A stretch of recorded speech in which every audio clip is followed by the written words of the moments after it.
Good evening, everyone. Welcome to the latest edition of Leegend TV on this Happy Friday. I'm with my friend Rami over here and the owner of Masby Restaurant, Naya. So, quick word. My friend Rami here is actually the music creator of some of the songs, well, most of the songs that you're seeing me use in the backgrounds, if you've hopefully noticed them, with drums, percussion, some singing as well, and he's been doing it for many years. Stay tuned as we do an interview. Thank you. So hello again. We are at Masby Restaurant. It's a Yemeni restaurant recommended by my friend over here, Rami, who is also the musician for most of the songs from my channel, Leegend TV. So Rami, thank you very much for introducing me to Masby Restaurant. My pleasure. First time here, and of course, it's always good to try a new Middle Eastern restaurant in the Mile End. So, what can you tell me about this place that's unique before we talk about the main topic? Well, I mean, this is Yemeni food and Yemeni culture in general is something that is super overlooked and super unknown, I think, in this part of the world. And to have a restaurant like this and to have the kind of menu that they have and the types of dishes that they have is very rare. Like you hear of a lot of Arab restaurants in town, but it's mostly shish taouk and shawarma. And so to have the kind of dishes that they have here, which is more part Bedouin, but partly also authentic Yemeni culture, which is very, very ancient. It's very deep, very rich culture. Okay. And so I think it gives people a glimpse into something that they probably never heard of before. And I find that fascinating because that's what happened to me. The first time I came here, I had recently started playing Daoud. I was learning songs from the south of the Arabian Peninsula. From the Hijaz region, which is like southwest, and I thought, okay, this is kind of the music of the area. That's Yemeni music. And then when I came here and I met Nael, the owner, I told him, oh, this is the music I play. He's like, no, that's not Yemeni. You got to look into specifically Yemeni music and see the different cultures even within Yemen. And so when I opened that door, I saw that it was such a wealth of culture, of traditions, of incredible music that as soon as I got into that, I was hooked. So, that's something that came out for me from this restaurant, and because of all that, we ended up playing I learned these Yemeni songs, the easier ones. I started off with the easier songs, and we ended up making a show here, a fundraiser. Oh yeah.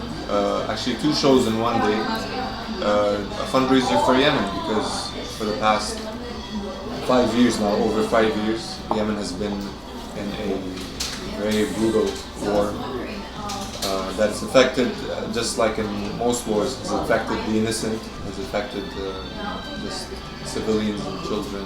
And so that's what keeps me going, that's what keeps me interested in this culture that is so overlooked and yet so deep and so endangered. Yeah. So, And that's what inspired your Instagram page, Tihamah _Ensemble. yeah. So shortly after we did our first show here, I was so encouraged by the show, and I so loved the music and saw that there's so many songs that are just incredible that I was like, you know what, it warrants making a band out of this.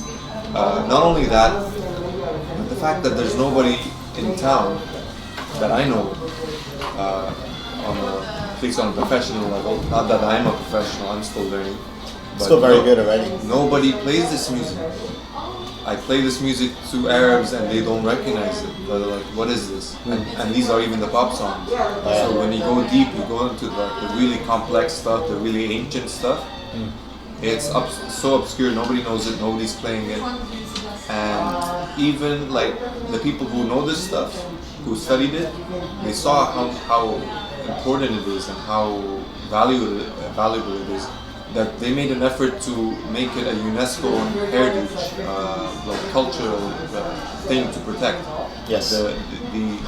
There's a region in Yemen called Sana'a, which is the most kind of ancient in terms of their culture is very insular. It hasn't changed from hundreds of years. Show that there's so much beauty because so many people associate Sana'a, or Sana'a, Yemen in general, with just that place has a lot of war. Yeah. Oh, what do you know about Lebanon? Yeah, they have lots of wars there. What do you know about Iraq? Yeah, George Bush war. It's like, no, these are ancient, beautiful countries, and they have beautiful traditions of people, and so much life, and so much that just talking about it, you'll never do it justice. Yeah. So we have to show people the good side of things. Absolutely. People don't know the good side of Yemen. People don't know anything. Yeah, it's basically what people see in the news right now. It's just, even if I try to put something like I Google search Yemen, let's say something like percussion or something about music. I do Google images and I still see war. Why? Yeah. It doesn't make sense, but that's what the media is focusing on. Yeah. And so, yeah. Yeah, absolutely. Well said. It's definitely a deep inspiration of how you do your music mostly these days. And I have, seen you perform pre-Yemeni music before a few years I back. used to perform that style of stuff. Like I'm also like a drummer. Okay. I play guitar. I play bass. I do home recordings, home studio sort of thing. Okay. So for a while, me and my wife we would play shows in hotels and bars, restaurants. Yeah. Like light jazz, Nina Simone stuff, some rock from the 70s, 80s, funk. Also like cover bands? Cover bands, yeah. Oh. We wouldn't play, like, we both had our original music. I never performed it live. Okay. But yeah, I was into that kind of hipster phase of making a lot of, what do you call it? Hipster music, like indie. Yeah. Independent, kind of cross between rock and punk. But not so much punk, it was more like dream pop, rock and Disco. shoegaze. Okay. What I would do, dabble a little bit in hip hop and electronic music. Okay. But it never really took off, and I never meant it for it to take off. Did that inspire your hairstyle? Because I've seen you with short hair. Not really. My wife inspired my hairstyle. Okay. She doesn't let me cut it. She's like, no, you keep that long hair. So I'm like, all right. Okay. But now what inspires it is my balding head. So if I cut it, then you really see my terrible balding head. So that's why I keep the hair long. Sure, whatever works. So, how did you become a musician? Like in the beginning, like who are your inspirations for starting music, singing and performing? This is going to be very revealing because my inspirations started off, they're very terrible inspirations. Yeah, no worries. I tried at first with piano and violin when I was maybe 10 years or younger. Never really took off. When I was 14, I was a kid that just played video games all day. That's all I did, all the time. I was living in a boarding school at the time. Nothing to do, just play video games. So was that here or? No, this was in Lebanon. Oh, okay. And one day, like my mom kind of got frustrated. She's like, "How about you get on hobby?" And I was like, "Oh, my cousin says I'm not so bad on drums. I've tried playing a little bit of drums." She's like, "Okay, I'll get you a drum set."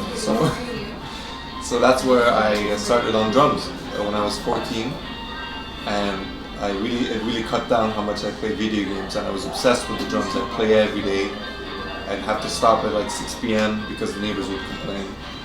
But every day I would be drumming and piss everybody off. But I loved it, and since then I'm like into the drums a lot and practice a lot. And then a while after, and my inspirations at the time were like metal music, things like Korn, and Slipknot, and Incubus, and Red Hot Chili Peppers, whatever, rock and metal and System of a Down, if you've ever heard of them. Yeah. Those were really my like idols. It's good stuff. It's good stuff. I mean, we're like similar age, so like. You know what I'm talking Yeah. about. Yeah. Yeah. So, but I moved on from that. I started getting into things like Radiohead, and then more indie music like Grizzly Bear and Animal Collective. I don't know, a whole bunch of animal-named indie bands. Yeah. It's good stuff. And that went on for a bunch of years. And in that time, I learned guitar and bass, and I was recording like entire songs at home, used just for my own gratification. Because it's so nice. It's just to compose tracks and put things together. And everything I pretty much learned by myself. Not too hard, guitar, bass, and drums. Especially these days. These days, you just open YouTube, you can learn everything. Yeah. And then, yeah, so I was playing shows with my wife after when we got together in Toronto, here, Vancouver. That was fun for a while, but it gets boring as well playing cover bands. Yeah. And by 2017, that's where I started really asking myself, how come I don't play anything from my own culture? How come I'm so appreciative of Western culture and Western music, and I'm not giving any credit to my own culture and the cultures that are neglected within the Arab world. Okay. So that's where I started learning the oud, which is not too different from a guitar, but yeah, so I got the oud right here. This is my first oud. Planning on getting another one, but this is kind of interesting. Yeah, you know, not a budget oud, but like it was second hand used, and it's made in Egypt. Oh yeah. And I started on this December 2017, and I've fallen in love with it. I haven't really played the drums or guitar or bass much. And for some of the songs that you've given me permission to use on my channel, you use the oud? Yeah, I use the oud as my main instrument. I play as well some percussion like bongos and the darbuka, and also a tambourine. It's called the rit. So I just record with those. Same setup, and it's nice to record acoustic. It's very simple and it's nice sounding. Yeah, and so I fall in love with this instrument. That's pretty much what I play every day nowadays. Okay. Have you thought about incorporating like percussion into Yemeni music or? Yeah, whenever I record, I record with percussion. Okay, no, I mean like you playing it. Yeah, I play. Oh, you play when it I also? record it at home, I play it myself. But when we play shows, obviously I can't do both. Yeah, so you have somebody we've else. got Khalid. He's from Ethiopia, and he's been solid partner with me in playing a lot of shows, good and bad shows. But he's part of the band, and he plays the bongos and the darbuka. How many are you guys? The biggest the band has been is maybe 6-7 people. That was our first show. We had a bassist, upright bassist, and a violin player, and a flute, Arab flute player, 9, and 2 singers, and percussion. It was a big jam. Yeah. And since then we've kind of toned it down. It was just me and him, me and Khalid, and sometimes Christine, my wife, would play on rit, or somebody else would tag along. But basically, the minimum is me and the percussionist, and we can do okay with that. And that's what shows a lot for Tihamah _ Ensemble. Yes, so that's what you'll see. Now we have I have some developments in terms of really bringing the project to a new level. I'm applying for a residency. Maybe I shouldn't be talking about this, but I'm applying for a residency at the local musician center. Okay. So we can get like funding to learn this music, to perform it. Okay. So it would be nice because I really want to get into the heart of the culture of this music, not just the pop songs Yes. and the folk songs, but really the super traditional songs, super ancient songs. Yeah. So that's where that's going. Yeah. Awesome. So far so good. And happy for you. It's definitely shown some progress, and you're definitely living a part of your dream. With Yemeni music, and it's good. You're still hustling. It's always good to see friends succeed in that way, any shape or form. With that being said, looking at how you juggle, your lifestyle. This is more of a side topic as we add to the main topic of music. As you know from a previous video, I did a video for a friend doing permaculture, and just want to let you guys know that Rami over here is very fond of permaculture. Just a little side note on that. Yeah. How did you get into that? Oh, so again, Christine, she got me into permaculture very, very quickly. She, like when we first got together, I didn't know anything about plants. She would tell me all these things, all these amazing information about like how you can plant very easily, and you can make gardens that are self-sustaining and don't require a lot of work by design. Yeah. So you don't just plant like a field of tomatoes, you don't just plant a field of carrots, whatever, or corn. You do a mix of vegetables. But not only vegetables, annual vegetables, you do perennial vegetables too. Yes. You also include shrubs and ground cover and even mushrooms and trees and all sorts of things. So you really, it's about diversity. Just like a forest is diverse, and how you can even help a forest be more diverse. Yes. That's the concept of permaculture, that you're here on this planet and you can actually, you know how they always say humans are a virus or whatever. The concept of permaculture is that you're here, you actually, what you do to nature is a good thing. And this is a thing that the indigenous people here knew for hundreds, thousands of years. Yes. The settlers, when they came here, they would see the indigenous people like burning forests, and they'd be like, "Oh, they're crazy," but they knew what they were doing. When they would burn a forest or they'd burn a section of it, it was all to fertilize the land. Yeah. What they would plant, they had like 3 plants that are the main.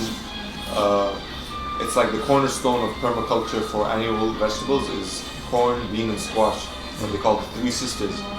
Yeah. They did that all over in this continent, and that was their main sustenance.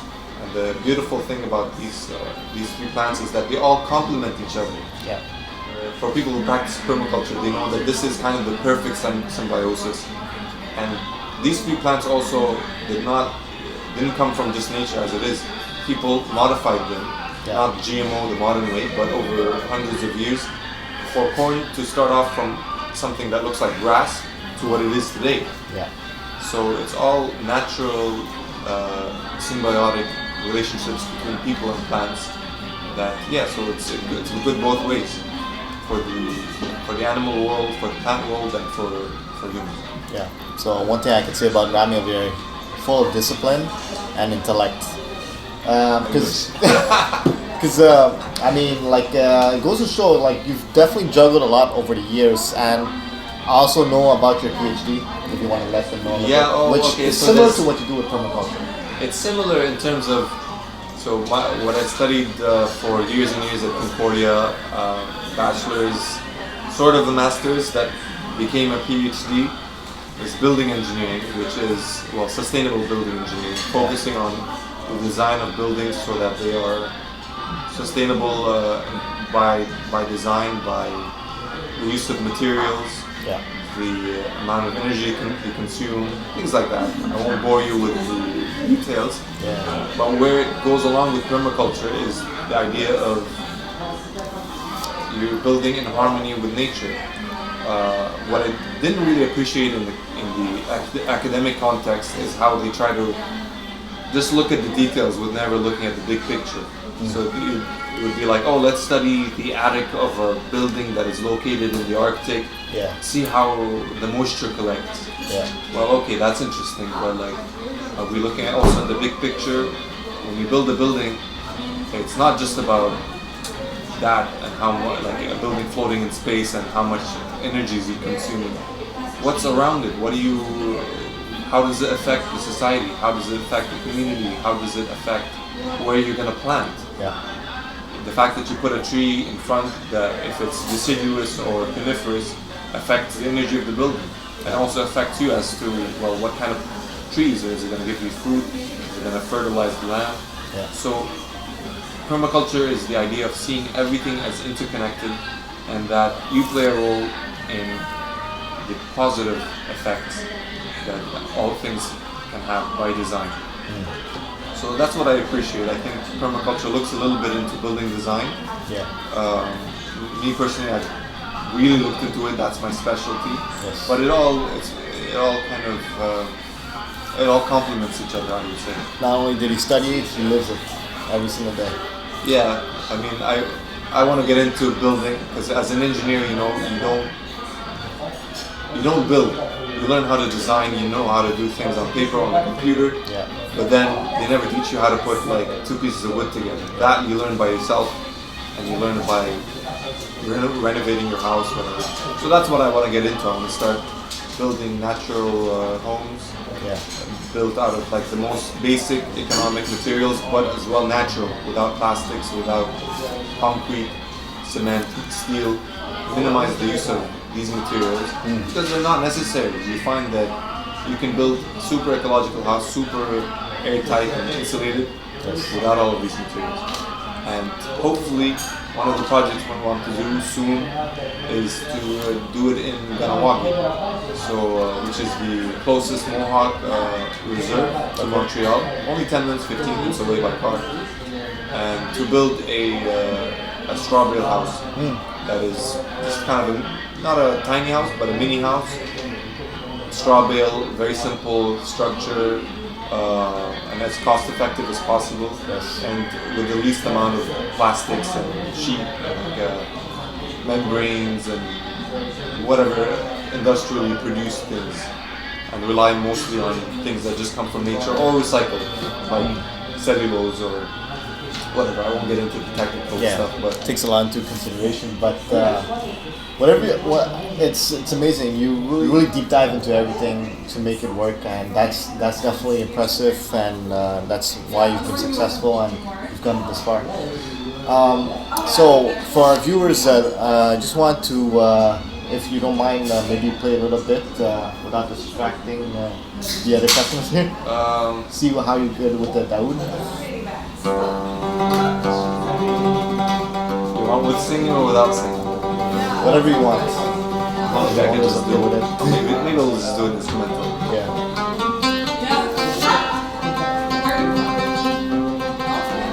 So if you listen like closely to some of my videos, it's him.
Right now, but like that's just when you get an audience.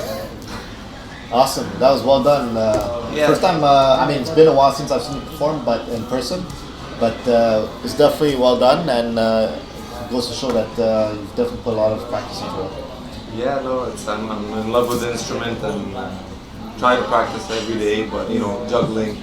Many different things. I mean, I got a kid too. He's 19 just months newborn. old. Yeah, congrats, first time father. Yeah. Awesome, happy for you. Happy for you. Kids are amazing. I don't know what to say. I haven't got into the terrible twos yet, but so far it's such a joy. And, I mean, yeah, the first year is hard, but from day one it's the hardest, and it just gets easier and more rewarding every day. So. Yeah, that's a big chunk of it, but you know you get to live your life. nevertheless, you keep your hobbies, keep your passion, and that'll be an inspiration to your kids too. That I find. So you gotta be happy. Even if you have kids, you can't be like, oh, okay, now I gotta work all my life, and stay with your kids. Like, make a bit less money and commit to being with your children. That'll be much bigger reward than more money. Future depends on it. Yeah, and awesome. Well, Rami, thank you very much for this evening. It's been a great pleasure to learn more about how you inspire your songs with Yemeni culture, and also previous songs that you've brought together over the years. Just want to conclude it with any advice you have for up and coming musicians in Montreal, or anyone. I wish I could say that I'm a musician as a career choice. I'm not, and I've made it very clear to myself as soon as I got into music that I only want to do it as a hobby. Yeah. I never want to feel like I need to do this for work. So hard to say because I've never done it for as a need. Yeah. Because I do know people who are musicians and they hustle. And what I would say these days, especially with Corona and COVID times, you see how vulnerable of an industry it is, even though it is so needed. Everybody needs music. Everybody is listening to music. Everybody's on Spotify. Yeah. Spotify is honestly an evil corporation for what they do. Like, you can get 100,000 listens on Spotify and get like $10 out of it, or what, I don't know the numbers, but it's a really weird day and age to be a musician. So what I would say to musicians and with people in general, be versatile. You be a master as a musician of whatever instrument or what you want to do, but be versatile in terms of what you put your energy into, and be creative with how you use music and how you can enjoy it and profit off of it at the same time. Because these days you can't just record and expect to make a living. You can't just even play shows expect to make a living. Like, you have to be really creative and be multi-talented. Learn how to make videos and edit properly. Learn how to record yourself. It doesn't take much to get a microphone and a sound card, and you can get yourself going. I don't know what else to say for musicians. Enjoy it, whatever it is. Like, enjoy what you're doing.